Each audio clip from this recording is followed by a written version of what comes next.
The 2022 remake of Speak No Evil is in theaters this weekend, but is it another Blumhouse blunder? Let's talk about that.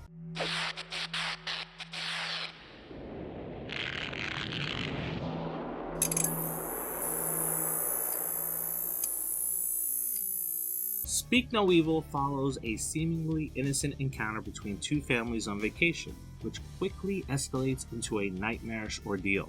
As lines between hospitality and hostility blur, the true nature of the host family is revealed as the Daltons struggle to escape the web of deceit that they've fallen into. Now, before we begin this review, I have to start off by saying that I did not see the original 2022 Danish film, but I've heard some mixed things about it, including the ending being a letdown. Now, me, having seen this one, I'm wondering if the ending in that film is what I wanted to play out in this one. So I may have to go and check it out. It is currently available on Shudder.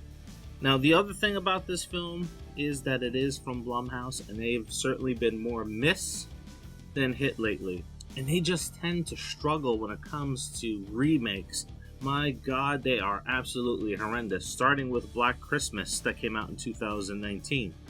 Now, I will say that this film is probably the best film that they've released in the last year since the movie Passenger that stars Kyle Gallner. And both of those films were led by strong performances.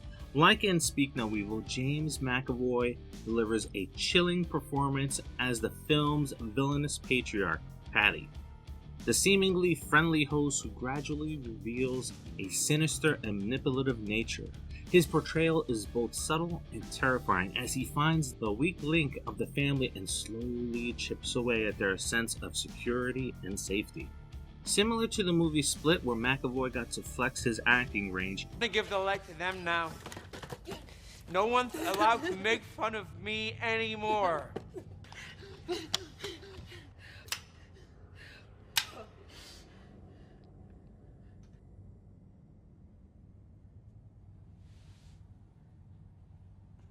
Thank you, Hedwig. he does it again here in this film, where he goes from charming to sinister and also delivers the occasional comedic moment that will have you laughing out loud.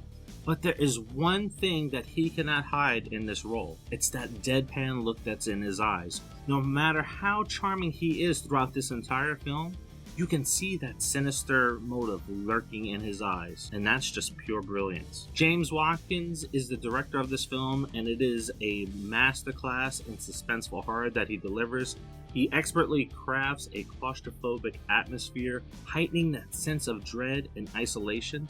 The slow burn tension builds gradually, culminating in a shocking and disturbing climax that is just short of being great and making this the best horror film of the entire year.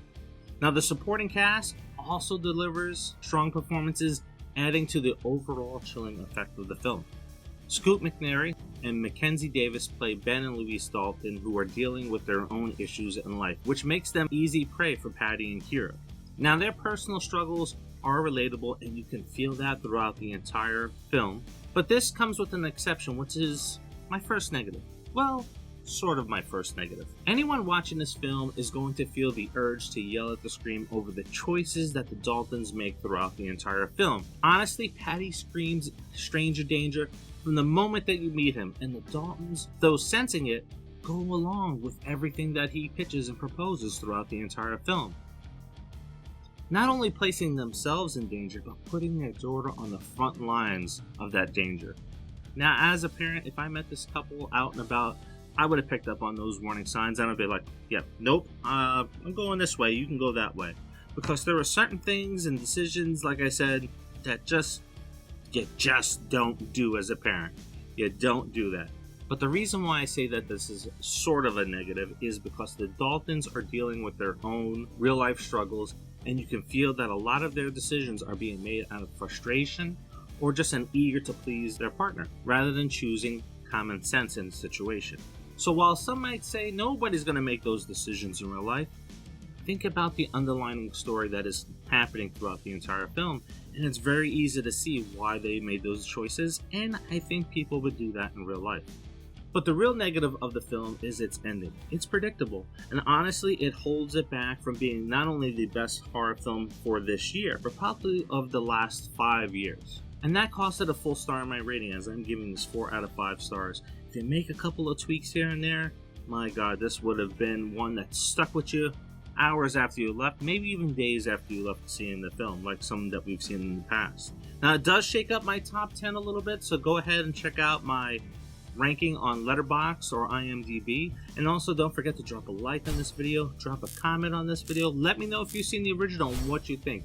Is the ending really that bad? I'd like to hear no before I go in to watch it.